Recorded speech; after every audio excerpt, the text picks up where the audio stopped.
तिकडच्या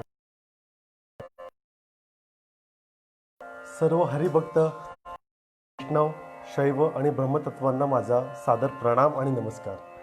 मी वैद्य आयुर्वेदाचार्य अक्षय भोईर आज आपणासमोर कर्माची ज्ञानेश्वरी आणि इच्छाशक्ती याच्यावर आपल्यासमोर काही सादर करणार आहे. सर्व दर्शकांना आज माझी विनंती आहे, सर्व हरिभक्तांना विनंती आहे, जर कर्माशी निगडीत आपले काहीही प्रश्न असतील तर आपण निसंकोच त्याची उत्तरं नक्कीच मिळतील. तर मग सुरू करूयात कर्माची ज्ञानेश्वरी. तर मंडळी हो, मी आज आपणाला सांगू इच्छितो की कर्म म्हणजे काय. एक वैद्य म्हणून चिकित्सा करताना असा कित्येकदा अनुभव येतो बरं का. अनुभव कसा येतो की आमच्याकडे येणारे जे रुग्ण असतात ते त्यांना आम्ही जेव्हा सांगतो की हा बाबा अमुक अमुक तुमचा जो व्याधी आहे हा कर्मच व्याधी आहे, हा कर्मामुळे झालेला आहे, हा लिखित आहे. याला आजच्या आधुनिक विज्ञानामध्ये म्हणतात की when there is no pathology, when there is no physiology, that time it will be considered as a कर्मज व्याधी. नक्कीच, कारण की मंडळी हो, मी आपल्याला सांगू इच्छितो की कर्म एवढे वाईट नसतात, परंतु होतं काय माहिती आहे का, आपण त्याला वाईट जाणतो. कारण की आपल्याला कर्माची नक्की परिभाषा आजपर्यंत कोणी सांगितलेलीच नाही आहे. आणि म्हणून आमचे रुग्ण आम्हाला नेहमी प्रश्न विचारतात की का हो वैद्य, आमचे कर्म का एवढे वाईट आहेत का. नाही नाही नाही, माऊलींनी आपल्याला सदैव शिकवलं आहे. अगदी श्रीकृष्णाने भगवद्गीतेमध्येचा उल्लेख केला आहे की कर्म हे तुम्हाला मोक्षाकडे नेण्याचा मार्ग आहे. कर्म उपभोगणं हा याच्यापेक्षा सुंदर आनंद जगात असूच शकत नाही. आणि म्हणून कर्माची परिभाषा जर करायची झाली तर सर्वप्रथम कर्माची परिभाषा म्हणजे काय, तर एका भक्ताने, बघा किती आता सुंदर एक कथा तुम्हाला सांगतोय की एका भक्ताने ईश्वराला, भगवंताला चक्क एक प्रश्न विचारलेला आहे. अगदी आपल्या संत नामदेव, संत चौथामेळा यांच्यासारखे उत्तम भक्त जे अगदी ईश्वराशी त्यांचं अगदी साटल होतं आहे रोजचं, त्यांनी ईश्वराला प्रश्न विचारला की हे ईश्वरा, हे कर्म म्हणजे तरी आता आम्ही नक्की काय जाणायचं, आणि काय खरंच आमचे कर्म एवढे वाईट आहेत की ते भोगण्यासाठी तू आम्हाला इथं पृथ्वीवर पाठवलं. तेव्हा भगवंत बघा काय म्हणतोय की नाही रे भक्ता, नाही नाही, कर्म हे वाईट नसतात, कर्म हे चांगले असतात, कर्म हे तुला माझ्याकडं आणण्याचा मार्ग आहे. पण तो कसा. मग भक्त विचारतो, जर कर्म आम्हाला तुझ्याकडे नेण्याचा मार्ग आहे तर मग का नाही तो आम्हाला कर्म समजून सांगत. आणि त्यावेळेला भगवंताने जी कर्माची परिभाषा सांगितली ती तुम्ही फार लक्ष देऊन ऐका बरं का. कारण की जर तुम्ही याला लक्ष देऊन ऐकलं तर इथून पुढचं तुमचं आयुष्य फार सोपं होणार आहे. तर मंडळी हो, कर्माची परिभाषा ही वेदांपासून आलेली आहे. कर्म हा शब्द सर्वप्रथम ऋग्वेदामध्ये आला होता, पण या ऋग्वेदाचा काळ किती, हा तर सर्वात मोठा प्रश्न आहे. याच्या पण जे वैदिक गणित जे आपल्या भारताचं वैदिक गणित मानलं जातं, या गणितातले अतिशय तज्ज्ञ आहे बरं का.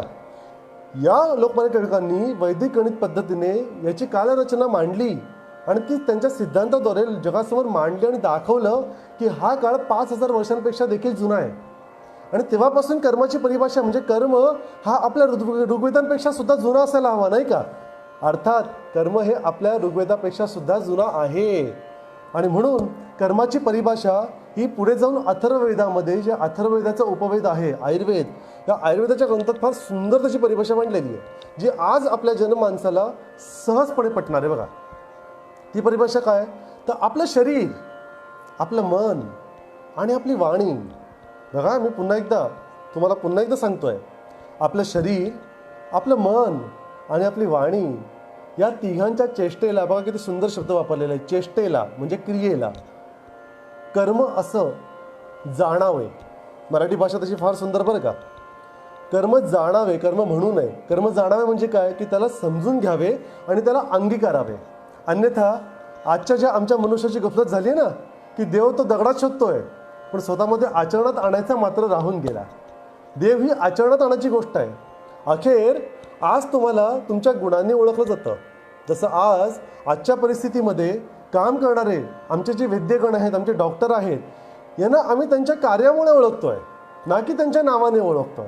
म्हणजे तुमच्या अंगातले असलेले कलागुण हे सर्वश्रेष्ठ असतात असं माऊली आम्हाला सदैव सांगतात. आणि तरी देखील आम्ही त्यांच्या कलागुणांचं उदो करतो, पण ते कलागुण अंगीकारायचं मात्र राहून जातं आणि यालाच कर्म असं म्हटलेलं आहे. तर पुन्हा एकदा सांगतो, कर्म म्हणजे शरीर, मन आणि वाणी यांच्या चेष्टा. आता या प्रकारची व्याख्या जेव्हा भगवंत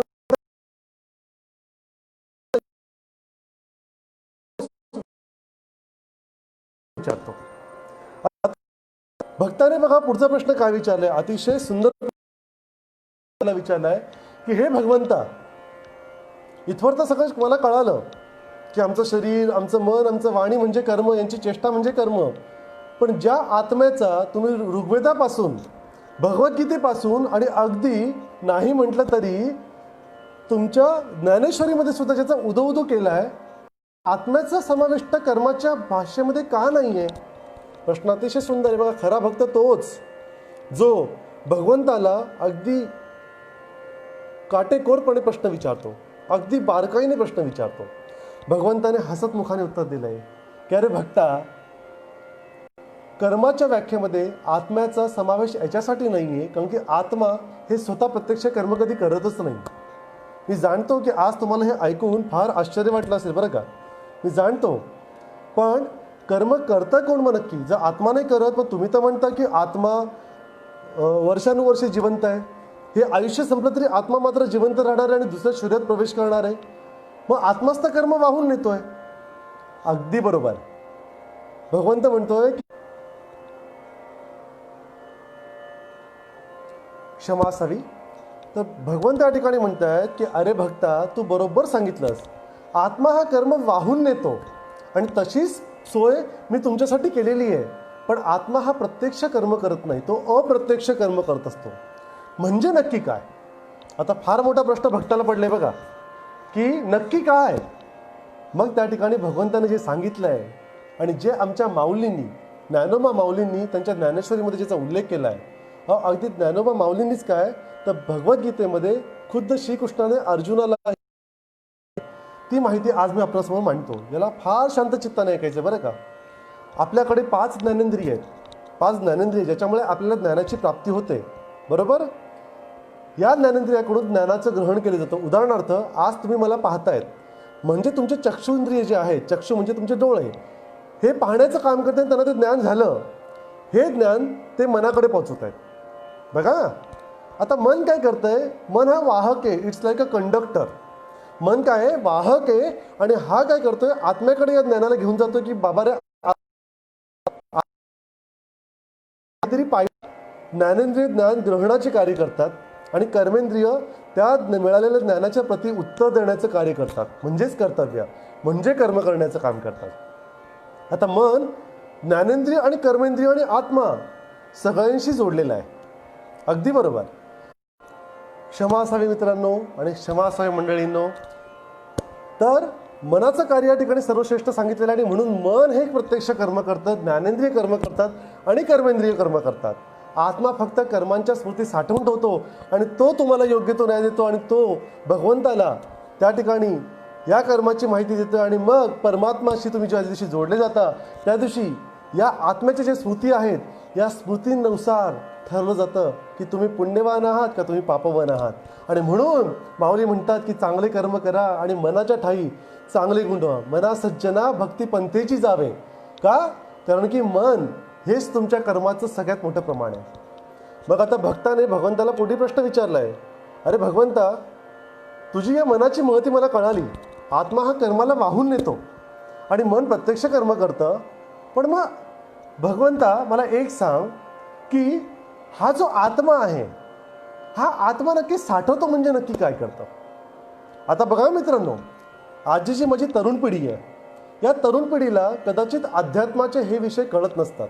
अगदी बरोबर. आणि मग होतं काय? कारण की ही त्यांची चूक नव्हे. ज्ञानप्राप्तीसाठी माऊलींनी म्हटले की तुम्हाला जी भाषा अवगत आहे त्या भाषेमध्ये तुम्हाला ज्ञान प्राप्त केलं पाहिजे, तरच ते यथार्थ ज्ञान असतं. अन्यथा आपण अंधारामध्ये गेलो, बघा काय गंमत होते, आपण अंधारामध्ये गेलो आणि तिथं एखादी दोरी पडली तर आपल्याला वाटतं की साप पडलाय जणू. दोरीची हालचाल होते पण आपल्याला काय वाटतं तिथं साप आहे. याला माऊलींनी म्हटले यथार्थ ज्ञान म्हणजे चुकीचं ज्ञान. आणि यथार्थ ज्ञान काय की ते साप नाही, ती दोरी आहे. म्हणजे प्रत्यक्ष काय आहे ते म्हणजे यथार्थ ज्ञान. आणि म्हणून ज्ञानाचा तोच प्रकाश त्या ठिकाणी लावावा जो प्रकाश तुम्हाला अवगत आहे. आणि आजची तरुण पिढी ही आजच्या आधुनिक वैज्ञानिकरणाने भारावलेली असल्यामुळे त्यांना आपली आधुनिक भाषा समजायला जरी अवघड होते. म्हणून मित्रांनो, आज मी तुम्हाला अगदी आपली प्रापंचिक भाषा आध्यात्मिक भाषेसोबत आजची आधुनिक भाषा पण सांगणार आहे. तर आजच्या आधुनिक भाषेमध्ये काय होणार आहे, तर आजची आधुनिक भाषा आणि आजची आध्यात्मिक भाषा आत्म्याबद्दल काय म्हणते बघा. तर भगवंताने दिलेलं उत्तर मी तुम्हाला आज भगवंताचं उत्तर सांगतोय.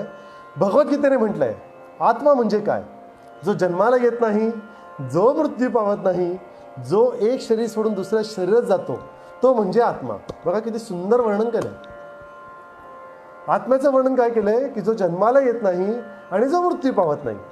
जर त्याचा मृत्यू झाला तर तो एक शरीर सोडतो आणि फक्त दुसऱ्या शरीराकडे कूच करतो आणि दुसऱ्या शरीरात जाऊन पुन्हा एकदा तो कर्माचे भोग भोगतोय, कर्माचा आनंद घेतोय, तो म्हणजे आत्मा. आता आजचं आधुनिक शास्त्र याला काय म्हणतं बघा. आजच्या आधुनिक शास्त्राने ऊर्जेची व्याख्या सांगितलेली. ऊर्जा म्हणजे काय, त्यांनी म्हटलंय जी निर्माण करता येत नाही, जी नष्ट करता येत नाही आणि जी एका स्वरूपातून दुसऱ्या स्वरूपात स्थानांतरित करता येते ती म्हणजे ऊर्जा. आता बघा या ठिकाणी भगवद्गीतेमध्ये श्रीकृष्णाने सांगितलेला आत्मा आणि आजच्या आधुनिकाने सांगितलेली ऊर्जा किती जवळचा संबंध आहे बघा. आत्मा जन्माला येत नाही, ऊर्जा निर्माण करता येत नाही. आत्मा मृत्यू पावत नाही, ऊर्जा नष्ट करता येत नाही. आत्मा एक शरीरातून दुसऱ्या शरीरात स्थानांतरित होते, ऊर्जा एका स्वरूपातून दुसऱ्या स्वरूपात स्थानांतरित होते. म्हणजेच काय की आत्मा हीच ऊर्जा आहे आणि तुमच्या ठाई असलेली जी काही ऊर्जा आहे ना, ही ऊर्जा म्हणजे ईश्वराचा अंश. आणि हेच तुमच्या कर्माच्या मोजमापाचं यंत्र, हेच तुमच्या कर्माच्या मोजमापाचं तंत्र. थोडक्यात सांगायचं तर आपल्या पृथ्वीला सुद्धा धन आणि ऋण, अगदी आजच्या आधुनिक भाषेत सांगायचं तर positive and negative energy source. Positive node, north is a positive node and south is a negative node, आजचं आधुनिक म्हणतं बरं का मित्रांनो. आणि हेच त्याचं बॅलन्स म्हणजे त्याचं समतोल राखणं म्हणजेच पृथ्वीचं आयुष्य. तुमच्या आयुष्याच्या सरतेशेवटी तुम्ही आयुष्यभर जे काही केलं, हे जे तुमचे गुण आहेत, तुमच्या ठाई जे गुण आहेत चांगले आणि वाईट, या सगळ्यांचं मोजमाप जर शेवटी धन म्हणजे पॉझिटिव्ह आलं तर तुम्ही पुण्यवान आणि हे जर निगेटिव्ह आलं तर तुम्ही पापवान. आणि अशा पद्धतीने तुमचे कर्म मोजले जातात. आणि म्हणून ज्याच्या ठिकाणी सत्व आहे, ज्याच्या ठिकाणी तेज आहे, तो खरा आत्मा, तो म्हणजे ऊर्जावान आत्मा. आणि ही आत्म्याची परिभाषा भगवंताने भक्ताला सांगितली आणि भक्ताचं इथे पूर्ण निरसन झालेलं आहे. बघा किती सुंदर माहिती दिलेली आहे. पण आता होतं काय माहिती आहे का, पुढचा प्रश्न निर्माण झालेला आहे. मान्य की आत्मा तुमचे कर्म वाहून नेत आहे, पण मनाचं काय, मनाचे विषय कोणते, मन नक्की काय करतं. तर मनाचे तर बरेच विषय सांगितलेले आहेत. मनाच्या विषयांमध्ये माऊली म्हणतात मन काय करतं, चिंतन करतं. चिंतन म्हणजे काय, तर या ठिकाणी भगवंताचं चिंतन, विचार करतं. तुमच्या व्यावहारिक गोष्टींचा विचार करणं, सर्वात आधी चिंतन, मग विचार आणि मग उहापोह, मग ध्येय आणि मग संकल्प. पण याही पलीकडे मन तुम्हाला सगळ्यात सुंदर गोष्ट सांगतं, ती माहिती कोणती. तर या ठिकाणी मी आज तुम्हाला सांगू इच्छितो की मन तुम्हाला सर्वप्रथम सांगतं इच्छाशक्ती. ही इच्छाशक्ती काय, आता भगवंताने इच्छाशक्तीचा जेव्हा उल्लेख केला आहे त्यावेळेला भक्ताने भगवंताला एक प्रश्न विचारला. आज जी मी तुम्हाला गोष्ट सांगायला जाणार आहे ना, ही गोष्ट फार समर्पक आहे आणि जो कोणी या गोष्टीला नीट लक्ष देऊन ऐकेल त्याच्या आयुष्यामध्ये खुद्द भगवंत त्याच्या आतमध्ये येऊन विराजमान होईल. आणि म्हणून या गोष्टीला तुम्ही नीट लक्ष देऊन ऐका. तर आता काय होतंय, इच्छाशक्ती, या इच्छाशक्तीचा उगम झाला कुठून, म्हणून भक्ताने भगवंताला प्रश्न विचारलाय की अरे भगवंता, ही इच्छाशक्ती असते का आणि या इच्छाशक्तीच्या जोरावर मी माझं आयुष्य पुण्यवान कसं करायचं आणि माझे कर्म चांगले कसे करायचे, पण या इच्छाशक्तीचा उगम झाला कुठून ते तर मला सांग. आणि मग भगवंताने जे सांगितलं ते आज मी तुम्हाला सांगतोय. तुम्हा सर्वांना समुद्र मंथनाची गोष्ट फार सुंदर माहिती आहे. हो, समुद्र मंथन, अगदी नीट ऐकलं तुम्ही बरं का माऊली. समुद्र मंथनामध्ये काय होतंय, समुद्र मंथनामध्ये समुद्र काय केलं गेलं, घुसळलं गेलं आहे. अगदी आपण ताक घुसळतो आणि लोणी काढतो ना, तसं अगदी समुद्र घुसळला गेला आणि समुद्र घुसळल्यानंतर त्याच्यातून अमृत स्वरूपी अमृत कलश निघालेला आहे. तुम्हा सर्वांना समुद्र मंथनाची गोष्ट खूप चांगली ज्ञात आहे, मी जाणतो. पण याचा इच्छाशक्तीशी संबंध तो काय, आणि हीच गोष्ट आता मी पुढे काय घडलं होतं ते सांगतोय. आणि पुढे काय घडलं हे जाणण्यासाठी फक्त पुस्तकं वाचून जो ज्ञान प्राप्त करतो ना तो खरं ज्ञानी नव्हे, तर ते पुस्तकातलं ज्ञान वाचून जो पठण करतो आणि पठण केल्यानंतर त्याचं आत्मचिंतन करून जो भगवंताला जाऊन हे प्रश्न विचारून त्याला आत्मसात करतो ना, तो खरा ज्ञानी. तर ही इच्छाशक्ती काय सांगते ते मी आता तुम्हाला सांगतोय. तर ही इच्छाशक्ती तुम्हाला सांगते ही इच्छाशक्ती जन्माला कशी आली. तर समुद्र मंथन झाल्यानंतर काय झालेलं आहे, समुद्र मंथन झाल्यानंतर त्याच्यातून विष आलेलं आहे. 13 रत्न आलेत बरं का, 13 रत्न. आणि 13 रत्न आल्यानंतर ना त्याच्यातून शेवटी अमृत आलेलं आहे.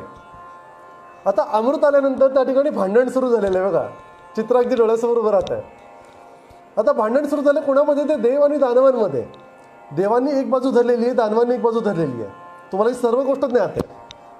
आणि साप, तर या सापाच्या मुखाच्या बाजूने दानव आहेत आणि दानव सापाच्या निघणाऱ्या विषामुळे मृत्यू पावत आहेत. परंतु त्यांचे जे गुरु आहेत शुक्राचार्य यांच्याकडे संजीवनी विद्या ज्ञात आहेत म्हणून ते त्यांना पुन्हा जिवंत करतायत.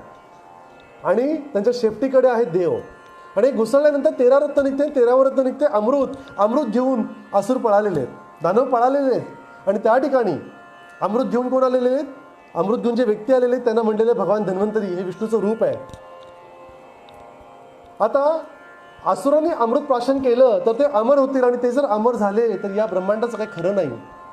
आणि हे जेव्हा भगवान विष्णूंना कळालं तर या जगाचे तारक करते, मनाचे कारक म्हणजे विष्णू. या विष्णूंनी काय केलंय बघा, या विष्णूंनी मोहिनीचं रूप धारण केलंय. मोहिनी, हो मोहिनी. मोहिनी म्हणजे तुमच्या मनाला आपल्याकडे आकृष्ट करणारी, ज्याला आजच्या भाषेत तुम्ही हिप्नोटिझम सुद्धा म्हणता बरं का. आणि यालाच आज आपल्या माय मराठीमध्ये मोहिनी विद्या असं सुद्धा म्हटलेलं आहे. तर मंडळींनो, भगवान विष्णूंनी मोहिनीचं रूप धारण केलेलं आहे. आणि मोहिनीचं रूप धारण करून त्यांनी काय केलेलं आहे, आसुर आणि देव दोघांना सुद्धा आपल्यामध्ये वश केलेलं आहे. वश केल्यानंतर त्यांनी देवांना अमृत दिलेलं आहे, असुरांना सुरा पाजलेली. पण असुर हे त्या ठिकाणी देवांपेक्षा सुद्धा श्रेष्ठ आहेत. माहिती आहे का, त्यांची श्रद्धा त्या मोहिनीच्या प्रती एवढी आहे की त्याने आनंदाने ती सुरा म्हणजे आजच्या भाषेतली दारू, ती सुरासुद्धा आनंदाने प्राशन केली आहे. बघा, भक्ती असावी तर अशी असावी की आम्हाला जी काही मोहिनी देते ते म्हणजेच अमृत समजून त्यांनी प्राशन केलं आहे. आणि म्हणून आज भारतामध्ये जेव्हा साप तुम्हाला चावतो त्याच्यातले 80% सर्प बिनविषारी असतात, तरीसुद्धा लोकांचा मृत्यू येतो. का तर भीती की मला साप चावला आणि माझ्या शरीरात विष भिनलं आहे बघा. आणि तसंच असुरांनी काय केलेलं आहे की सुरा प्राशन केलेली आहे. आणि सुरा प्राशन केल्यानंतर त्यांना वाटतं की आम्ही अमृत प्राशन करेन, की सुरा त्यांना अमृत समानच वाटते. परंतु जी मोहिनी आहे तिच्या मनामध्ये जे भाव आहेत, जसे की आज मी 1000 लोकांना जेवू घातलं आणि माझ्या मनामध्ये भाव आहेत की मी प्रॉफिट कमवलं, मी त्याच्यातून फायदा घेतला, तर ते भगवंताकडे फक्त माझ्या डोक्यातलं जो कुटील भाव आहे, षडरिपू आहेत ते पोचत आहेत. दान केलेलं दान नाही, ते भरे पुण्य असतील तरीसुद्धा नाही, तुमच्या मनातले भाव पोचलेले आहेत. आणि म्हणून मन हे कर्माचं कारक आहे. आता त्या ठिकाणी मोहिनीकडे पण मन आहे, भगवान विष्णूकडे स्वतःचं मन आहे. आणि त्याच्या मनात काय चाललं आहे, त्याच्या मनात चाललं आहे की हे जे मी असुरांना सुरा देतोय याच्याने यांना अमरत्व येणार नाही, परंतु ते माझे खरे भक्त राहतील. आणि म्हणून त्यांना मंत्रचिकित्सा त्यांना तंत्रचिकित्सेमध्ये त्यांनी अवगत केलेलं आहे. आणि मोहिनीच्या मनामध्ये चालत असलेले की यांना अमरत्व मिळणार नाहीत आणि म्हणून सुद्धा अमृत घेऊन सुद्धा असुरांना अमरत्व नाही मिळालंय. आणि जे राहू आणि केतू होते, ज्यांनी देवांचं वेश धारण करून देवांच्या पंक्तीमध्ये बसून अगदी धोक्याने अमृत प्राशन केले. आणि जेव्हा खुद्द विष्णूलाही कळतंय तेव्हा ते त्यांच्या सुदर्शन चक्राने त्यांचं धडापासून त्यांचं शरीर वेगळं करतायत बघा. आणि म्हणून त्यांना आजही ज्योतिषशास्त्रामध्ये छायाग्रह असं म्हटलेलं आहे. छायाग्रह आधुनिकींच्या भाषेत मी आजच्या तरुणांसाठी इथं सांगू इच्छितो मंडळींनो, की छायाग्रह जे अस्तित्वातच नाही असा एक आक्षेप घेतला जातो बरं का. जे ग्रह अस्तित्वातच नाही ते माझ्या आयुष्यामध्ये काय परिणाम करणार. तर ज्योतिषशास्त्र सांगतं की जिथे सूर्याची परिक्रमा आणि चंद्राची परिक्रमा हे 2 बिंदू एकमेकांना छेदतात त्यांना राहू आणि केतू असं म्हटलेलं आहे. आणि म्हणून त्यांना छायाग्रह की त्याच बिंदूंचा सुद्धा आपल्या आयुष्यावर परिणाम होतो.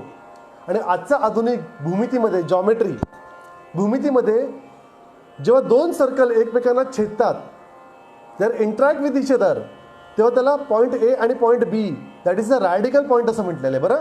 रॅडिकल पॉईंट, आणि त्यांना छायाग्रह असं म्हटलेलं आहे आपल्या पुराणांमध्ये. आणि मग त्यांना राहू आणि केतू म्हटलं. आणि या रॅडिकल पॉईंटचा जेवढा त्यांच्या या सर्कलच्या त्रिज्येवरती परिणाम होतोय तेवढाच परिणाम या राहू आणि केतूचा आपल्या आयुष्यावरती पण होतोय. आणि म्हणून मित्रांनो, पुढे काय घडलंय बघा. आता पुढची गोष्ट फार महत्त्वाची आहे. अमृत घेतल्यानंतर देव अमर झाले, सर्व झालं. देव स्वर्गात निघून गेले, दानव त्यांच्या ठिकाणी निघून गेले, मनुष्य त्यांच्या कामाला लागले. परंतु इथे एक घटना घडली या दरम्यान. भगवान शंकराने, भगवान शिव हा कर्माचा खरा तारणहार, कर्माचा नाश करण्याचा अधिकार फक्त भगवान शंकराला, बरं का. आता या भगवान शंकराने काय केलेलं आहे, अमृत येण्याच्या पूर्वी जे हलाहल विष आलेलं आहे ना, ते विष प्राशन केलं आणि ज्याच्यामुळे त्याला नीलकंठ म्हटलेलं आहे.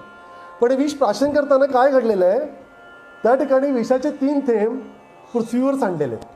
कलश पाणी पिताना तुमच्याकडूनही पाणी सांडतं की नाही, तसं त्यांचे 3 थेंब हे पृथ्वीवर सांडलेले. आणि पृथ्वीवर सांडल्यानंतर ते विष 3 प्रकारामध्ये विभागलं गेलं आहे. एक विष वनस्पतीमध्ये गेलं, एक थेंब, एक प्राण्यांमध्ये गेलं, सर्प वगैरे, आणि एक मनुष्य प्राण्यांच्या मनात बिंबवलं गेलं. आणि इथे खरी गफलत झाली. आता काय झालेलं आहे की ही विष जे पसरलं, ब्रह्मदेवाला याची पूर्ण कल्पना होती आणि विष्णूला याची पूर्ण कल्पना होती की ते विष सांडलेलं आहे. म्हणून त्यांनी ब्रह्माला काय केलेलं आहे, विनंती केलेली आहे की ब्रह्मदेवा, विष सांडलेलं आणि या विषामुळे आता मनुष्य प्राण्याचं जीवन इथून पुढे फार कष्टदायी होणार आहे बघ. तर हे ब्रह्मदेवा, कृपा करून याच्यावर काहीतरी उपाय करा आणि मनुष्यासाठी अमृतमय ठरेल अशी काहीतरी योजना करा. आता ब्रह्मदेवाने विष्णूच्या विनंतीला मान देऊन आयुर्वेद नावाचा 1,00,000 श्लोक असलेला ग्रंथ तयार केलेला आहे. आणि जे अमृत कलश घेऊन जे कोणी व्यक्तिमत्व आलं होतं, जे विष्णूचे रूप होते, त्यांच्या हातामध्ये तो ग्रंथ सोपवलेला आहे की हा अमृतमयी आयुर्वेद तू घे आणि जा, तुम्ही या पृथ्वीवर जाऊन लोकांची चिकित्सा करा. आणि म्हणून त्यांना चिकित्सेचे आदिप्रवर्तक, लॉर्ड ऑफ मेडिसिन असं म्हणतात, लॉर्ड्स ऑफ ट्रीटमेंट. हे लक्षात घ्या बरं. आणि इथून पुढे जी घटना घडली ती अजून रोमांचकारी आहे, ज्याच्यामुळे संपूर्ण मनुष्य जातीचं आयुष्य बदललेलं आहे बघा या ठिकाणी. तर ते आयुष्य कसं बदललं आहे आता, या ठिकाणी काय झालं, ऋषीमुनी सगळे एकवटले. जे विष मनुष्याच्या शरीरात पेरलं गेलं, मनात भिमलं, त्याच्याने मनुष्याला अतिशय त्रास व्हायला लागले, वेदना व्हायला लागल्या, शरीराची लाहीलाही व्हायला लागली, अंगाची लाहीलाही लागली, मनामध्ये क्रुद्ध भाव यायला लागले. आणि मग त्यांना म्हातारा झाल्यासारखी लक्षणं दिसायला लागली, जराप्रमाणे लक्षणं. याला आचार्यांनी ज्वर असं संबोधलं. आणि म्हणून या पृथ्वीवर सर्वात प्रथम जर कुठला व्याधी आलेला आहे, त्या व्याधीचं नाव आहे ज्वर, ज्याच्याने लोकांचा मृत्यू व्हायला लागला. आणि म्हणून ज्वराला मृत्यूसुद्धा म्हटलेलं आहे. आणि आज आपण या आजच्या आधुनिक युगामध्ये आज जे काही आपण बघताय की कोरोनाची साथ पसरली आहे आणि ज्वरामुळे लोकांचा मृत्यू होतोय, तर या ज्वरामुळे मृत्यू होण्याचा उल्लेख त्या काळी अगदी भगवान विष्णूने सुद्धा करून ठेवलेला आहे आणि पुराणामध्ये याचा उल्लेख सापडतो. आणि हेच आमच्या माऊलींनी म्हटलं आहे की याच्या विरुद्ध जर तुम्हाला लढायचं आहे तर तुमचं शरीर, तुमचं मन आणि तुमचं आयुष्य हे अमृतमयी असायला हवं. बघा किती सुंदर माहिती त्यांनी सांगितलेली आहे. तर सगळे ऋषीमुनी आता एकवटलेले आहेत.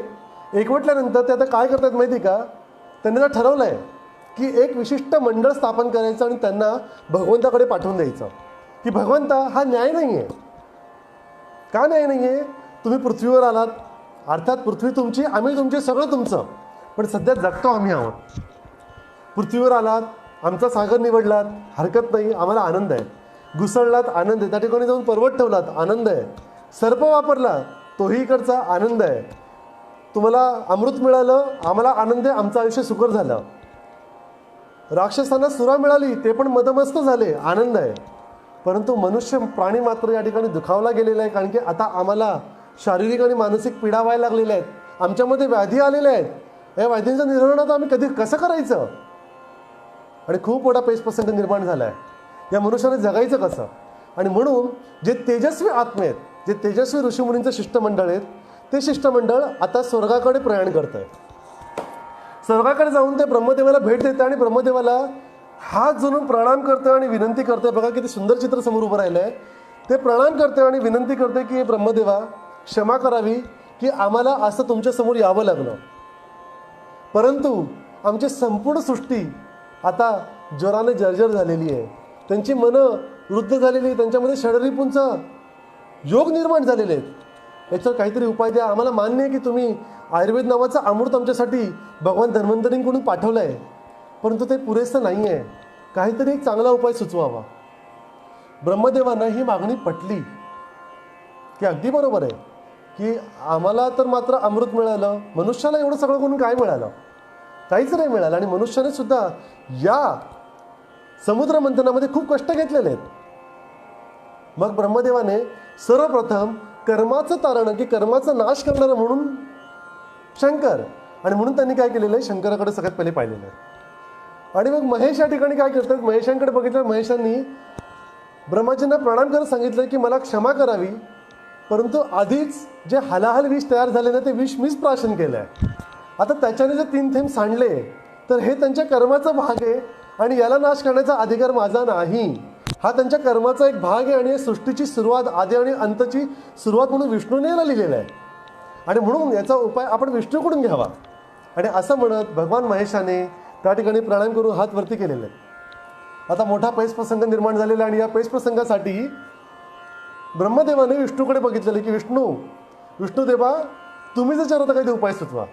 तर विष्णूने त्या ठिकाणी प्रणाम केलेला आहे. आणि प्रणाम केल्यावर विष्णुदेव काय म्हणत आहेत की ब्रह्मदेवा आणि ऋषीमुनींनो, मला खरंच क्षमा करा, परंतु अमृत कलश घेऊन येणारा पण तर मीच होतो, अमृत आणि सुर वाटणारा पण मीच होतो, आणि या ठिकाणी आयुर्वेद म्हणून, धन्वंतरी म्हणून ज्याचा प्रसार आता मी जगामध्ये करतोय तो पण मीच आहे. आणि या ठिकाणी जी आलोचना घेऊन तुम्ही आमच्याकडे आलेला आहात, जी शंका घेऊन आमच्याकडे तुम्ही आलेला आहात, ते पण मीच आहे. तर या ठिकाणी या शंकेचं निर्णय मी तरी कसं करणार? त्यामुळे या शंकेचा निर्णय, याचं उत्तर माझ्याकडे नाही आहे. आता ब्रह्मदेवांना खूप मोठा पेच प्रसंग निर्माण झालेला आहे की शंकेचं निरसन तर करायचं आहे, पण कसं? बघा, खूप मोठा पेच प्रसंग निर्माण झाला आहे बरं का. मग ब्रह्मदेवांनी थोडीशी वेळ अगदी त्या ऋषीमुनींकडे मागितली की मला थोडीशी वेळ द्या, आणि मग त्यांनी डोळे बंद करून चिंतनामध्ये गेलेले आहेत. शेवटी देव आहेत ते. चिंतनामध्ये जाऊन त्यांनी 2 क्षणभर काही विचार केलेला आहे, आणि चिंतनामध्ये जाऊन त्यांनी डोळे उघडून ऋषीमुनींना सांगितलं आहे, मी फक्त या सृष्टीचा निर्माता आहे. माझ्याकडे एकच गोष्ट जी स्वतःची माझी आहे, ती म्हणजे माझी इच्छाशक्ती. मी माझ्या इच्छेने एखादी गोष्ट निर्माण करतो आणि या विष्णूकडे सोपवतो, आणि हे विष्णू त्याला चालवतात आणि महेश याचा अंत करतात, आणि पुन्हा मी काहीतरी निर्माण करतो. तर निर्माण करण्यासाठी माझ्याकडे एकच गोष्ट, इच्छाशक्ती. तर मी तुमच्यासाठी एक इच्छाशक्ती आता निर्माण करतो, आणि ही इच्छाशक्ती आजपासून मी तुम्हाला प्रदान करतो. बघा, देव पण हुशार आहेत. ब्रह्मदेवांनी फार चतुराईने निर्णय घेतला. शेवटी देव आहेत ते.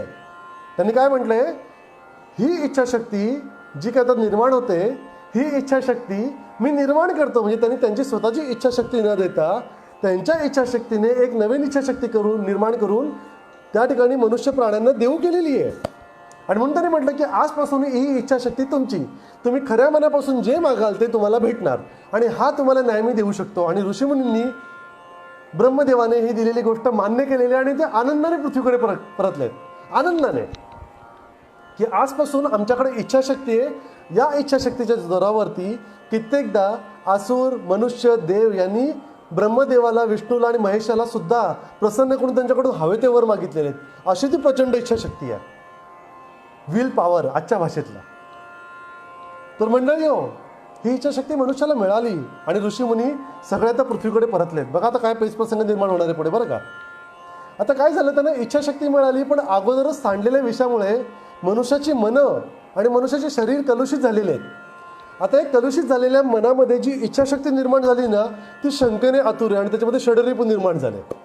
काम, क्रोध, भय, शोक आणि शंका, अशा प्रकारचे 6 रिपू म्हणजे व्याधी, शत्रू, आजार हे मनामध्ये निर्माण झाल्यामुळे माणसाच्या इच्छाशक्तीने, मनुष्याच्या इच्छाशक्तीने चुकीचे विचार करायला सुरुवात केली, आणि चुकीचे विचार करून त्यांनी काय केलंय, बाहेर जाऊन देव शोधायला सुरुवात केलेली आहे. बाहेर जाऊन त्यांनी देव शोधला, आणि त्यांना तो देव कधीच नाही सापडला. आणि यालाच माऊलींनी म्हटलेलं आहे अयथार्थ ज्ञान. आणि म्हणून माऊली या ठिकाणी म्हणतात की सज्जन हो आणि मंडळी हो, वारकऱ्यांनो, भगवंताला तुमच्या अंतरंगामध्ये शोधा. भगवंत तुमच्या अंतरंगामध्ये तुम्हाला नक्कीच सापडेल, आणि ज्या दिवशी तो तुम्हाला अंतरंगात सापडेल त्या दिवशी तुम्हाला यथार्थ ज्ञानाची प्राप्ती होईल. आणि ज्या दिवशी तुम्हाला यथार्थ ज्ञानाची प्राप्ती होईल त्या दिवशी तुमच्या आयुष्य या ठिकाणी मोक्षत्वाकडे गेलं म्हणून समजा. आणि या ठिकाणी माऊली काय म्हणतात, म्हणून भगवंताला जर चांगले कर्म करायचे असतील तर भगवंताला अंतरंगात शोधा. आणि अंतरंगात जो भगवंताला शोधतो त्यातले सत्वगुण वाढतात, आणि ज्याचे सत्वगुण वाढीस लागतात त्याच्या ठिकाणी कर्माची चांगली प्राप्ती होते आणि त्याच्या आयुष्याच्या अंती त्याचे कर्म हे धनप्रभारित म्हणून मोजले जातात, पॉझिटिव्ह सोर्स ऑफ एनर्जी. आता माझ्या तरुणाईला एक प्रश्न पडेल की तुमचं सगळं आम्हाला कळलं, परंतु आमच्या आधुनिक भाषेत कळेल असं पण काहीतरी सांगा. तर आधुनिक भाषेमध्ये मी याला सांगण्याचा प्रयत्न करतो की there is a one will power. There is a one will power. बघा, माऊलींनी सांगितलेलं मी दुसऱ्या भाषेत सांगतोय, कारण की आजही माझ्या ज्ञानोबांच्या ज्ञानेश्वरीचं भारतातले 16 भाषांमध्ये त्याचं भाषांतरण झालेलं आहे, कारण की त्यांना ती भाषा कळते. आणि म्हणून माझ्या ब्रिटिश सिस्टीममध्ये शिकलेल्या आजच्या तरुणाईसाठी मी सांगतोय की तुमच्याकडे इच्छाशक्ती आहे. इच्छाशक्ती म्हणजे विल पॉवर. आणि तुम्ही आज काय करता? दिवसभर कार्य रोजता, परंतु हे कार्य करताना पूर्वीचं कार्य बंद नाही करत आणि कधीच चिंतन नाही करत, कधीच स्मरण नाही करत आणि कधीच भक्तिभाव नाही ठेवत. आणि डोळे बंद करून तुम्ही चिंतन न केल्यामुळे तुमचं मन हे एकाग्र नाही आहे. आणि म्हणून रोज डोळे बंद करून चिंतन करा. तुमचं मन एखाद्या तुमच्या लॅपटॉपसारखं आहे, तुमच्या कम्प्युटरसारखं आहे, ज्याच्यामध्ये 40 प्रोग्राम तुम्ही ओपन केलेत. आणि हे 40 प्रोग्राम ओपन झाल्यामुळे काय झालं माहिती आहे? तुमचं मन हँग झालं. आणि हँग झाल्यामुळे तुम्हाला सत्य आणि असत्य, भगवंत आणि मनुष्य याचा फरकच कळत नाही आहे. आणि म्हणून त्या ठिकाणी शंकेचं काहूर निर्माण झालेलं आहे आणि तुमची बुद्धी भ्रष्ट होते आणि मग अशा प्रकारच्या आजारांना बळी पडते. आणि म्हणून आजचा तरुण युवक वर्ग माझा जाऊन आत्महत्येसारख्या गोष्टी करतोय. काय? कारण की त्याचं मन हँग झालेलं आहे. आता या मनाला हँग झालेलं त्याला काय करायचं? तर लॅपटॉपमध्ये 40 प्रोग्राम ओपन झाल्यानंतर तुमचं मन जेव्हा हँग होतं तेव्हा तुम्ही एक एक प्रोग्राम बंद करता आणि रॅम तुमचं ओपन झाला. रॅम म्हणजे तुमचं मन, आजच्या भाषेतलं मन. हा रॅम तुमचा क्लिअर झाला की तुमची सिस्टीम चांगली चालायला लागते. आणि म्हणून माऊली म्हणतात की चिंतन करावं आणि चिंतन केल्यानंतर डोळे बंद करून बसायचे. बरं का मंडळींनो? डोळे बंद करून बसल्यानंतर मनामध्ये जे विचार येत आहेत, या विचारांना येणारे जे विचार आहे तुमचे ओपन असलेले प्रोग्राम आहे, त्यांना उत्तर द्या आणि त्यांना बंद करा. उत्तर तुम्ही काही देऊ शकता, कारण की तुमच्या मनाचा प्रश्न आहे. आणि एकदा करून तुमचे सगळे प्रश्न मिटले की त्या ठिकाणी तुमची इच्छाशक्ती प्रबळ झाली, तुमची सिस्टीम ॲक्टिव्ह झाली आणि तुमचा रॅम क्लिअर झाला आहे. आता विज्ञान मला शिकवतो, खऱ्या मनापासून मागितलेली कुठली गोष्ट तुमच्यापर्यंत पोहोचते, तुम्हाला तिथपर्यंत जायची आवश्यकता नाही. मग हे कसं? तर विज्ञानाने मला एक गोष्ट शिकवली की कमी दाबाचा पट्टा निर्माण झाला की वारे तिथं वाहायला लागतात. बघा, मी पुन्हा सांगतोय, कमी दाबाचा पट्टा निर्माण झाला की वारे तिथं वाहायला लागतात. आणि वारे तिथं वाहायला लागले की आकाश गडगडायला लागतं, विजा चमकायला लागलं आणि तिथं पाऊस पडतो. आणि पाऊस पडलं की तिकडची सृष्टी नाहून निघते आणि पूर्णपणे स्वच्छ होते.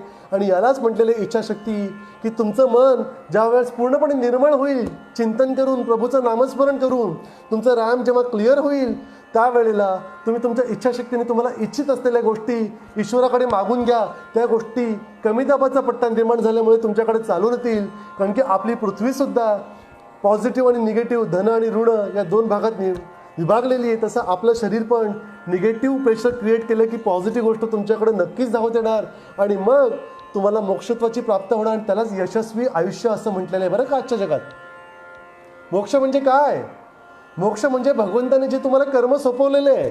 डॉक्टर त्यांचं काम करतात म्हणजे ते त्यांचं कर्म करतात. पोलीस कर्मचारी त्यांचं कार्य करतात, ते त्यांचं कर्म करतायत. भगवंताचं नामस्मरण नाही केलं तर चालेल, पण तुमचं कर्म करा. तुमच्या समोरचे भगवंताने जे त्या क्षणाला ठेवलेलं आहे याला आनंदाने स्वीकार करा आणि त्याला उपभोगा. त्यासाठी दुःख व्यक्त नका करू. आणि ज्या दिवशी तुम्ही हे आनंदाने कराल त्या दिवशी तुमची इच्छाशक्ती काम करायला लागेल आणि या इच्छाशक्तीच्या जोरावर तुम्ही नक्कीच जग जिंकू शकणार आहात. तुम्ही काय करू शकणार आहात? जग जिंकू शकणार आहात. तर या ठिकाणी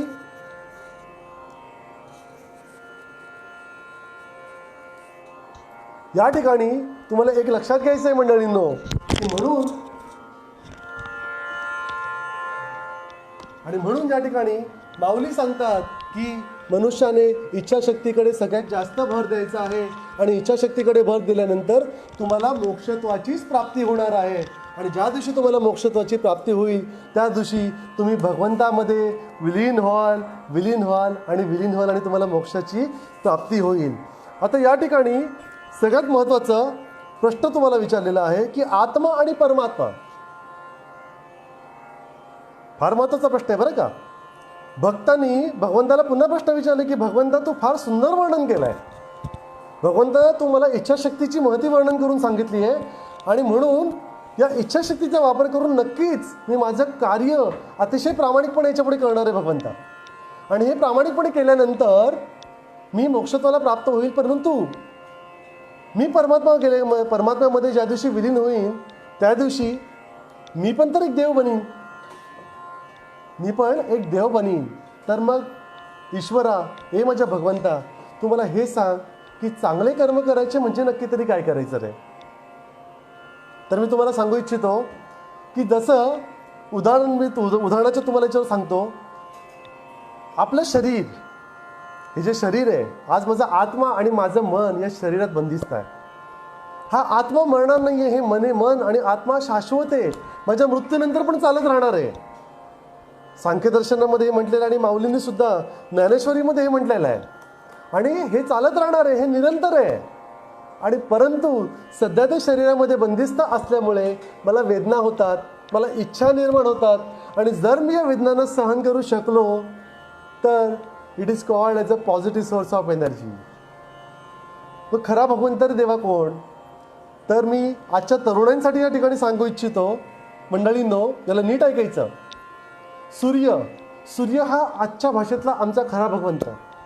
जेव्हा माऊली या ठिकाणी वर्णन करतात, भगवंत जेव्हा दिसतो, भगवंत जेव्हा आम्हाला दर्शन देतो, तेव्हा नक्की काय होत आहे? तर त्या ठिकाणी डोळे दिपतात.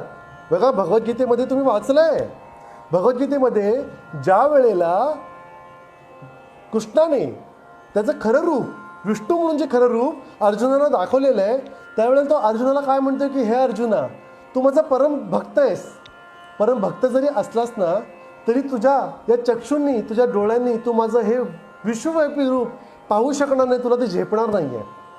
आणि म्हणून मी तुझ्या ठिकाणी माझ्याकडून एक चक्षुंद्रिय देतो आहे. बघा, त्यांनी काय केलं आहे, एक चक्षुंद्रिय दिलेलं आहे, ज्याच्याद्वारे तू माझं हे विश्वरूप पाहू शकशील आणि हे विश्वरूप तुला जाणता येईल. कारण की त्याचं तेज एवढं आहे की ते तुझ्या डोळ्यांना दिसणार नाही, तुझ्या डोळ्यांना पेलवणार नाही आणि तू अंध होशील. आणि म्हणून त्या ठिकाणी भगवान कृष्ण त्याला चक्षुंद्रिय देत आहेत. आणि ते दिल्यानंतर त्याला दिव्य ज्ञानाची प्राप्ती होते. आणि दिव्य चक्षु प्राप्त झाल्यानंतरच त्या ठिकाणी कृष्ण त्याचं विश्वरूप अर्जुनाला दाखवत आहेत.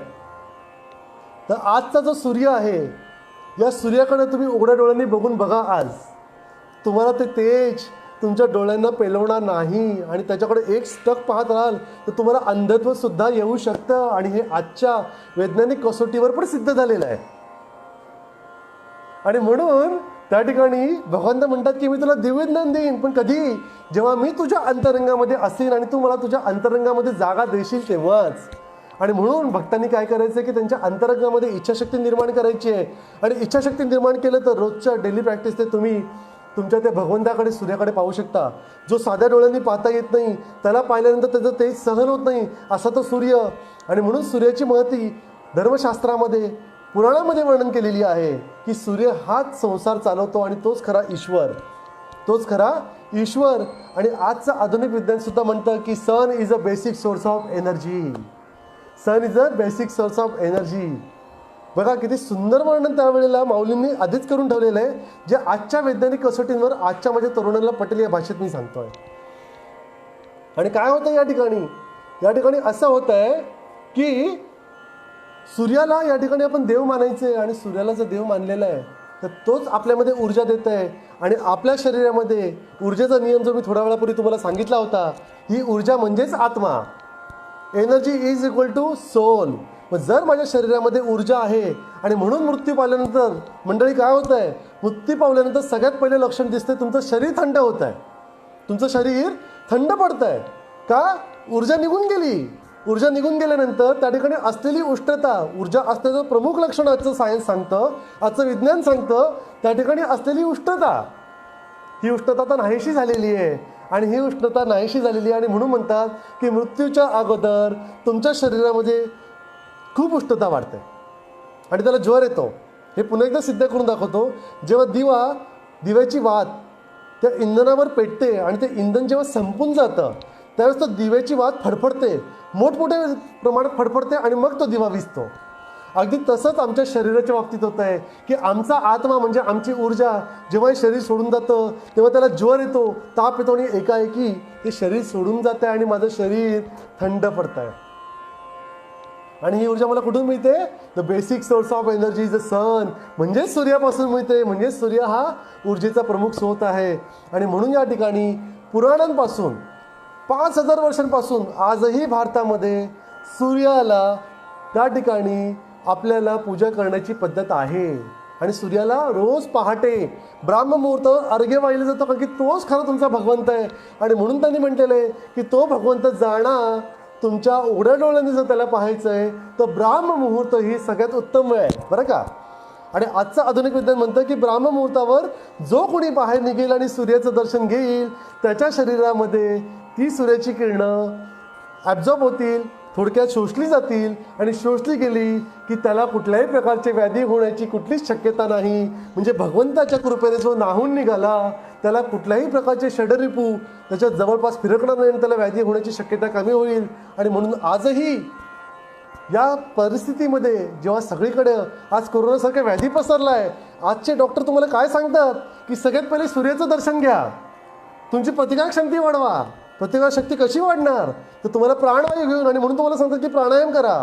पण कधी करा? सकाळी सूर्याच्या कोवळ्या उन्हामध्ये करा. जर ती सूर्याची कोवळी तुमच्या शरीरामध्ये गेली, तुमच्या प्रत्येक कोशिकांपर्यंत पोहोचली तर तुमचं शरीर काय होणार आहे? तेजवंत होणार आहे. त्यातलं सत्वगुण वाढणार आहे आणि तेज वाढणार आहे. तेज वाढल्यावर काय होणार आहे? तुमचं शरीर बलवान होणार आहे, ऊर्जावान होणार आहे. आणि म्हणून माऊली काय म्हणतात त्या ठिकाणी की तुमचं शरीर हे नाशवंत नाही आहे, तुमचं शरीर हे कसं आहे? ऊर्जावान आहे. आणि जो ऊर्जावान होऊन भगवंताचं स्मरण करून मृत्यू करेल, बघा किती सांगितलं आहे की ज्या क्षणाला तुमचा मृत्यू होतो त्यावेळेला जे काही तुमचे कर्म आहेत त्यानुसार तुम्हाला पुढचा जन्म मिळतो. आता हे कसं ठरवायचं? मग ज्या वेळेला तुमचा मृत्यू होतो त्यावेळेला समजा मी प्लसमध्ये, म्हणजे माझी ऊर्जा ही पॉझिटिव्ह आहे, धनप्रभारित आहे. समजा 50 अधिक 50 आहेत, +50 आजच्या भाषेतलं. तर मला पुढचा जन्म हा +50 म्हणजे अधिक 50 मध्येच मिळणार आहे. आणि जर माझ्या मृत्यूच्या समयी माझे कर्म वाईट असतील, ते पापांनी युक्त असतील, तर त्या ठिकाणी जी मला ऊर्जा मिळणार आहे ती आजच्या भाषेतली निगेटिव्ह मिळणार आहे. आणि जर मी निगेटिव्ह ऊर्जा घेऊन मृत्यू पावलो तर मला जो पुढचा जन्म मिळणार आहे हा निगेटिव्हच मिळणार आहे, म्हणजे कष्टांनी युक्तच मिळणार आहे. आणि त्याला म्हटलेले कर्माचे भोग. आणि जर मला त्या ठिकाणी अधिक 50 मध्ये जन्म मिळाला त्यावेळेस सुद्धा मला कर्म भोगायचेच आहे, पण या अधिक 50चे अधिक 100 करण्यासाठी म्हणजे मोक्षत्वाकडं जाण्यासाठी भोगायचे. आणि म्हणून त्यासाठी तुमच्याकडे काय पाहिजे? इच्छाशक्ती. आणि इच्छाशक्ती कुठून येणार आहे? आपल्या मनाकडून. आणि या मनाचं कारक कोण आहे? विष्णू. आणि म्हणून या हरिनामाचा गजर करताना आजच्या माझ्या सर्व वारकरी मंडळींना मला सांगावंसं वाटतंय की मंडळी हो, तुम्ही हरिभक्त आहात म्हणजे नक्की काय आहात? हरी म्हणजेच विष्णू. हरिभक्त, वारकरी याचाच दुसरा अर्थ आहे वैष्णव. हे तुमच्या जन्माने असावं लागत नाही, हे तुमच्या आत्म्याने असावं लागतं. जसं काही तुमच्यातले वैष्णव असतील, काही तुमच्यातले शैव असतील आणि काही तुमच्यातले ब्राह्म देखील असतील. थोडक्यात आज जर मी ज्या कुळामध्ये जन्म घेतोय, उदाहरणार्थ कुलकर्णी, जाधव, गायकवाड हे जे काही कुळ आहेत, मी या कुळांना या ठिकाणी माझं नाव घेऊन पुढे मी जातोय. तसंच मी कुठल्या भगवंताकडून जन्म घेतलेला आहे. माझा आत्मा कुठल्या तरी भगवंताकडून निघाला होता. ही ऊर्जा त्या परम ऊर्जेपासून विलग झाली होती एकेकाळी, आणि त्या ऊर्जेचं नाव होतं ब्राह्म, शैव आणि वैष्णव. आणि यालाच म्हटलेलं आहे कर्म. बघा मंडळी हो, तुम्ही हरिभक्त आहात म्हणजेच तुम्ही वैष्णव आहात. आणि वैष्णव आहात म्हणजे तुमच्या ठिकाणी मन कसं पाहिजे? तुमचं मन चंचल नको, ते एकाग्र हवं. आणि म्हणून आजच्या तरुणाईला मला या ठिकाणी सांगावंसं वाटतं की माऊली म्हणतात की जो ब्राह्ममुहूर्तावर उठतो आणि जो या ठिकाणी कर्म करतो, तरुणांसाठी तुमचा अभ्यास करणं म्हणजे तुमचं कर्म, बरं का. तुमचा अभ्यास करणं म्हणजेच तुमचं कर्म. आणि आईवडिलांची पूजा करणं हेच तुमचं कर्तव्य, हेच तुमचं कर्म. म्हणून जर सकाळी ब्रह्ममुहूर्तावर उठून जर माझं दर्शन घेतलं, म्हणजे सूर्याच्या प्रकाशात माझं दर्शन घेतलं, तर ती ऊर्जा मी तुम्हाला नक्कीच देईन आणि त्याच्याने तुमचं भलं होईल. आणि त्या ठिकाणी तुम्ही ऊर्जावान व्हाल. आणि जे काही तुम्ही अभ्यास करणार आहात, जे तुम्ही कर्म करणार आहे, ते तुमच्या आत्म्यामध्ये, तुमच्या स्मृतीमध्ये कायमचं साठवलं जाईल. आणि ज्या ज्या वेळेला तुमच्या मनाला ही स्मृती जागृत होईल त्या त्या वेळेला तुम्हाला चांगली स्मृती जागृत होईल, वाईट स्मृती जागृत होणार नाही. आणि माझा असा जो तरुण आहे तो कधीच आत्महत्या नाही करणार. भगवंताच्या ठिकाणी विलीन होणं म्हणजे हे शरीर संपवून त्याच्या ठिकाणी जाणं नव्हे. असं असतं तर माझ्या माऊलींनी, माझ्या ज्ञानेश्वरांनी सुद्धा आत्महत्या केली असती, पण त्यांनी तसं नाही केलंय. त्यांनी भगवंताला जाणलं, त्यांनी लोकांसाठी कर्म केले, ज्ञानेश्वरी लिहिली. आणि लिहिल्यानंतर त्यांनी, माझ्या माऊलींनी काय केलेलं आहे, त्यांनी त्या ठिकाणी समाधी घेतलेली आहे. समाधी घेतल्यानंतर त्यांनी देह त्यागलेला आहे आणि या आत्म्याला त्यांच्या ठिकाणी मोक्षत्वाकडे ते निघून गेलेले आहेत. आणि म्हणून त्यांनी या देहाचा त्याग करून स्व इच्छेने, इच्छाशक्तीने जाऊन परमात्म्यामध्ये विलीन झालेले आहेत. बघा, फार सुंदर हे. त्यांनी काय केलेलं आहे, परमात्म्यामध्ये विलीन झालेले आहेत. पण कसे? त्यांच्या इच्छाशक्तीने, प्रचंड इच्छाशक्तीने त्यांनी सांगितलं की भगवंता मला तुझ्यामध्ये सामावून घ्या आणि मी शरीर सोडून तुझ्यामध्ये येतोय. आणि म्हणून त्यांना अष्टसिद्धी प्राप्त झाली. अष्टसिद्धी प्राप्त झाल्यामुळे त्यांच्या ठिकाणी इच्छाशक्ती, अष्टसिद्धीतली एक सिद्धी आहे इच्छित, म्हणजे इच्छाशक्ती. आणि त्या इच्छाशक्तीने ते भगवंतामध्ये एकरूप झालेले आहेत. आणि एकरूप झाल्यानंतर ते आज भगवंत झालेले आहेत. आणि म्हणून त्यांनी लिहिलेली ज्ञानेश्वरी आणि माझ्या माऊलींची आजही मला त्या ठिकाणी माझ्या विठ्ठलामध्ये दिसतंय. आणि माझा विठ्ठल हे माझ्या विष्णूचं खरं प्रतीक. ज्या वेळेला माझ्या विष्णूंनी त्या ठिकाणी माझ्या भक्ताला दर्शन देण्यासाठी या ठिकाणी रूप घेतलेलं आहे, भक्ताला दर्शन देण्यासाठी तो स्वतः आलेला आहे. भक्त आईवडिलांची सेवा करण्यात मग्न आहे, तो मग्न आहे. आणि तो म्हणतो की जर मी इथून हल्लो तर माझ्या आईवडिलांची सेवा ही खंडित होणार आहे, ते झोपेतून जागे होतील. म्हणून हे भगवंता, माझ्याजवळ असलेली वीट मी तुमच्याकडे फेकतो आणि विटेवर तो उभा राहा. आणि म्हणून आजही त्या पंढरपूरला माझा तो विठ्ठल एका विटेवर उभा आहे, कमरेवर हात ठेवून. आणि हा तो विठ्ठल आहे ज्याच्या हातामध्ये शस्त्र नाही आहे. बघा किती सुंदर आहे. त्याच्या हातामध्ये कुठलं शस्त्र नाही आहे बरं का. विष्णूच्या हातामध्ये तुम्हाला शस्त्र भेटेल, कृष्णाच्या हातामध्ये तुम्हाला शस्त्र भेटेल, पण विठ्ठलाचं जे त्याने रूप धारण केलेलं आहे, कारण की त्याने भगवंतासाठी, या भगवंताने त्याच्या भक्तासाठी, भक्ताला इच्छित असलेलं रूप घेऊन तो त्याच्यासमोर आलेला आहे. आणि मग तो त्या भक्तावरती प्रचंड खुश झालेला आहे, प्रसन्न झालेला आहे की भक्ता आता तू सांग की तुला काय हवं आहे. तो म्हणतो की अरे तू मला देवा दर्शन दिलं, मला काय हवं आहे अजून. बघा, कर्म असे असावेत. आपल्यापैकी कोणी असतं त्याने काय केलं असतं, मला हे पाहिजे, मला ते पाहिजे, पण त्याने तसं नाही केलं आहे. आणि त्याने काय केलेलं या ठिकाणी, त्याने एक सोपं काम केलं की देवा तू मला भेटलास, तू मला दर्शन दिलं, माझं आयुष्यही झालं, माझी इच्छाशक्ती आता प्रबळ झालेली आहे, मी तुझ्यातच येणार आहे, मला मोक्ष मिळेल, आता माझं जीवन सिद्ध झालं आता. आणि म्हणून भगवंतांना की तुझं म्हणणं अगदी बरोबर आहे, पण या जगासाठी तरी तू काहीतरी माग. आणि मग तो म्हणतोय की भगवंता माझं आयुष्य सिद्ध झालं. खरं कर्म हे त्यागामध्ये, परमार्थ, परमार्थामध्ये सुद्धा अर्थ आहे, स्वार्थ लपलेला आहे. मग त्याने त्या ठिकाणी परमार्थ केलेला आहे. आणि त्याने म्हटलं की या संपूर्ण जगाच्या भल्यासाठी तू या पृथ्वीवरच राहा, या विटेवरच राहा आणि सगळ्या जगाचं भलं कर. जे जे तुझ्या शरणात येतील त्यांना तू मोक्षत्वाकडे ने आणि माझ्यासोबत त्यांना दर्शन दे.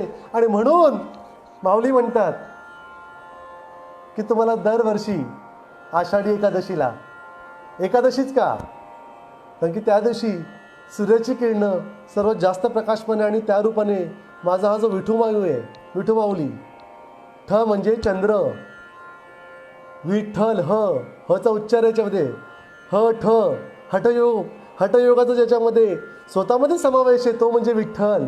या विठ्ठलाचं दर्शन घ्या म्हणजे सूर्य आणि चंद्र दोघांची ऊर्जा तुम्हाला समप्रमाणात मिळेल. सूर्य ऊर्जेचा स्रोत, चंद्र ऊर्जेचा स्रोत, पॉझिटिव्ह आणि निगेटिव्ह दोघांचं बॅलेन्स तुम्हाला मिळेल आणि तुमचं आयुष्य सुखकर होईल आणि तुम्ही सुद्धा मोक्षत्वाकडे जाल आणि तुम्ही पुण्याईकडे जाल.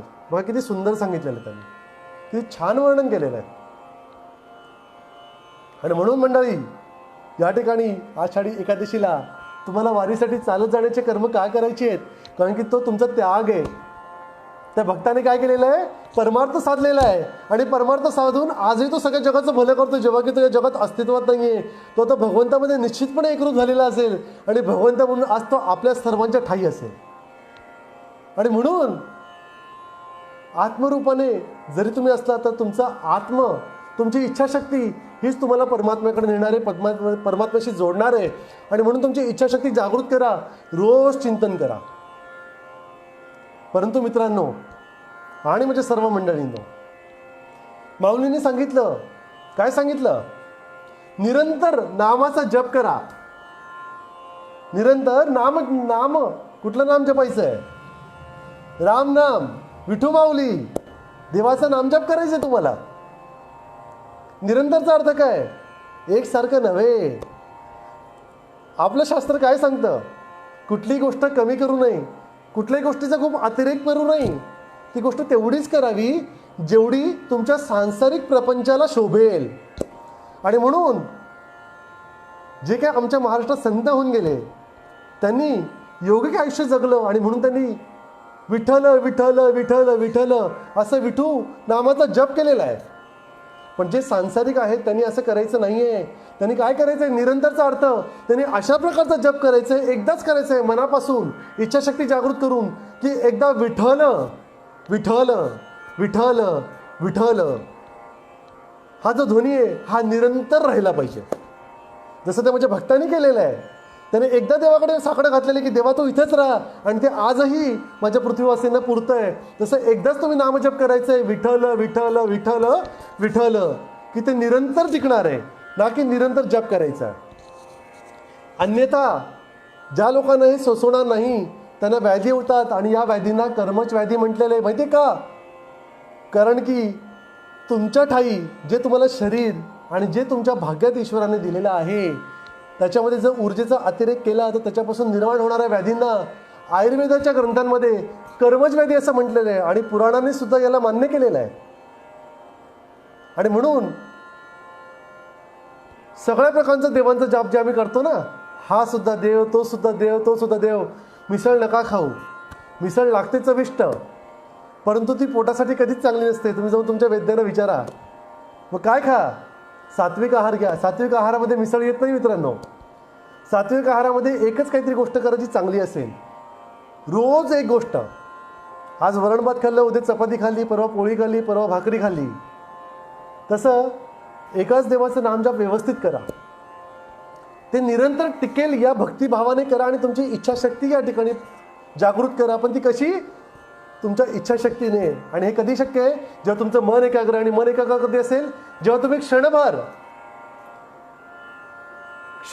उभा विटेवरी,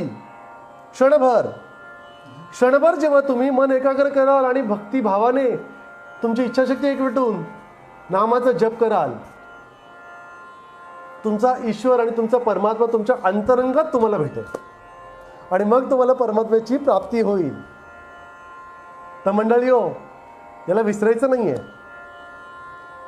हा भगवंत ना तुमच्या आणि माझ्या मनात आहे. प्रश्न तर निर्माण होईल, मग ही मूर्ती कशासाठी?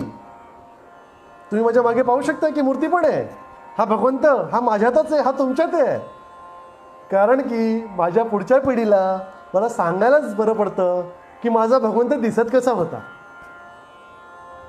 त्याने कुठल्या प्रकारचा भगवंत, यथार्थ ज्ञान कसं होणार की अरे हा मुकुट घालून आलेला भगवंतच आहे हे मला कसं कळणार? आणि ज्या प्रकारचा भगवंत मी जाणणार, ज्या प्रकारच्या भगवंताची मी स्तुती करणार, त्याच प्रकारचा भगवंत हा मला दिसणार आणि त्यालाच मी यथार्थ ज्ञान म्हणणार. माझा नरसिंह पण भगवंतच, माझा विष्णू पण माझा भगवंत, माझा कृष्णही माझा भगवंत, माझा मिठू माऊली माझा भगवंत, माझी माऊली माझा भगवंत. आणि फक्त त्याला विविध पद्धतीने तुम्हाला जाणायचं, लक्षात घ्या. आणि म्हणून माऊली काय म्हणतात की भगवंताला अंतरंगामध्ये स्थान द्या. अंतरंगामध्ये जे तुम्ही स्थान द्याल त्यावेळेला हा भगवंत तुम्हाला प्राप्त होणार. आणि ज्या दिवशी तुम्हाला भगवंत प्राप्त होणार आहे त्या दिवशी तुम्हाला मोक्ष मिळवण्यापासून खुद्द भगवंत सुद्धा अडवू शकणार नाही. आणि म्हणून कर्म जर करायचे तर असं म्हटलेलं की मन चंगा तर कटोती में गंगा. जर तुमचं मन चांगलं आहे तर तुमच्या कटोतीमध्ये म्हणजे तुमच्या वाडग्यामध्ये सुद्धा गंगा निर्माण व्हायला वेळ लागणार नाही आहे. आणि म्हणून तुमचं मन एकत्र करा आणि जे काही तुम्ही काम करताय, पोलिसांनी पोलिसांचं कर्म करावं, वैद्यांनी वैद्यांचं कर्म करावं, अहो अगदी कॉर्पोरेटवाल्यांनी त्यांचं कर्म करावं. परंतु ज्या दिवशी डॉक्टर लुबाट्यासाठी रुग्णाची सेवा करतील त्या दिवशी ते वाईट कर्म म्हणूनच गणलं जाईल. ज्या दिवशी पोलीस पैशांच्या लोभापायी विकले जातील त्या दिवशी त्याला वाईट कर्म दंड. आणि ज्या दिवशी ते लोकांच्या सेवेसाठी ते स्वतःला वाहून येतील त्या दिवशी भगवंताकडे ते पुण्यकर्म म्हणून गृहीत धरलं जाईल. आणि त्या दिवशी तुमची इच्छाशक्ती आपोआप जागृत होईल आणि तुमच्यामध्ये भगवंताला स्थान मिळेल. भगवंत भ्रष्टाचार नाही करत बरं का, तुमच्या माहितीसाठी सांगतो. भगवंत त्याच्यामध्येही स्वार्थ आहे. त्याचा स्वार्थ कशात आहे? परमार्थ, परम अर्थ. अर्थामध्ये स्वार्थ असल्याशिवाय परमार्थ होऊ शकत नाही. पण तो जगाला देण्यासाठी जे परमार्थ करतोय त्याला त्याग असं म्हटलेलं आहे बघा. आणि म्हणून मित्रांनो आणि मंडळींनो, तुम्हाला काय करायचं आहे? त्याग करायचा आहे. आणि याचबरोबर आजची कर्माची आपली जी ज्ञानेश्वरी आहे, माऊलींनी सांगितलेलं खरं कर्म काय आहे. मला एक गोष्ट इथं आवर्जून सांगावीशी वाटते संपवताना. ऋग्वेदामध्ये सर्वप्रथम कर्म लिहिले गेले, म्हणजे कर्म हे त्या आधी अस्तित्वात होते. आणि कर्मासाठी सर्वात श्रेष्ठ चिकित्सा कुठली सांगितली माहिती आहे? यज्ञ. खुद्द भगवान श्रीकृष्ण अर्जुनाला सांगताना म्हणतात, जर रुग्णाला त्याच्या कर्मांनी व्याधीवर विजय मिळवता येत नसेल तर वैद्यांनी त्याच्या कर्माने त्याच्या व्याधीला, रुग्णाच्या व्याधीला जिंकावं. आणि म्हणून वैद्याला रोज त्याचे कर्म करून त्याच्यामध्ये पॉझिटिव्ह एनर्जी क्रिएट करावी लागते. बघा किती सुंदर आहे. त्याने रोज चिंतन करावं आणि वैद्याने रुग्णाला बरं करण्याच्या हेतूने फक्त त्याच्या नाडीला हात लावावा. तुमचा रुग्ण नक्कीच बरा होणार. सरस्वतीची पूजा करा, लक्ष्मी तुमच्या मागे येईल. लक्ष्मीची पूजा केला तर भगवंत तुमच्यापासून दूर निघून जाईल, म्हणजे सरस्वती सुद्धा तुमच्यापासून दूर निघून जाईल. आणि म्हणून ऋग्वेदामध्ये जेव्हा कर्म येतात तर ऋग्वेदाला जेव्हा लोकांना समजेनाशी झाली त्यावेळेला महाभारत घडलं आणि त्याच्यामध्ये भगवद्गीतेमध्ये कर्म सांगितलं गेलं. जेव्हा भगवद्गीता लोकांना समजायला जड व्हायला लागली तेव्हा माऊलींनी जाऊन माझ्या माय मराठीला अमृतातही पैसा जिंकेल अशा मराठीमध्ये त्याचं सोप्या भाषेत लिखाण केलं. आणि आज विविध 16 भाषेमध्ये ज्ञानेश्वरी उपलब्ध आहे. का तर त्यांना त्यांच्या भाषेत ते कर्म कळावे. आणि तेही जेव्हा लोकांना काय झालं की थोडक्यात पाहिजे असतं. आणि माझ्या भावेंनी गीताई लिहिली. आणि गीताईमध्ये गीताई माऊली माझी, तिचा मी बाळ नेणता, पडता रडता घेई उचलूनही कडेवरी. कुठली शंका असेल भगवंताचं स्मरण करा, चिंतन करा, तुमची इच्छाशक्ती वाढणार आणि भगवंत तुमच्या हात येईल. एकदा भगवंत तुमच्या हात आला ना की आशीर्वाद देऊन तर बघा, कुणाचं भलं करून तर बघा. तुमच्यातलं देव पण त्या भक्ताचं तारणावर बरेल. आणि ज्या दिवशी तुम्ही भगवंत झालात त्या दिवशी तुम्हाला जगातलं कुठली चिंता. आणि म्हणून मंडळींनो, माऊलीला तुमच्या आतमध्ये जोपासा. तुमचे जर काही प्रश्न असतील तर आज योगायोगाने या डिजिटल प्रपंच यांच्या माध्यमातून मला आज तुमच्यासमोर येता आलं, कित्येक लोकांपर्यंत पोहोचता आलं आहे. अगदी या ठिकाणी बसून. ही भगवंताची कृपा नाही का? तुमच्या कर्माशी निगडीत काहीही प्रश्न असतील तर जरूर तुम्ही त्या ठिकाणी, ज्याला तुम्ही चॅट बॉक्स असं म्हणता, त्या ठिकाणी जरूर टाका. तुमच्या प्रत्येक प्रश्नाचं उत्तर देण्याचा आम्ही नक्कीच प्रयत्न करू. कारण अर्थातच या परमार्थामध्येच आमचा अर्थ लपलेला आहे. तर आज इथं थांबण्याची वेळ झालेली आहे. पण थांबताना एक गोष्ट मला आवर्जून तुम्हाला सांगावीशी वाटते.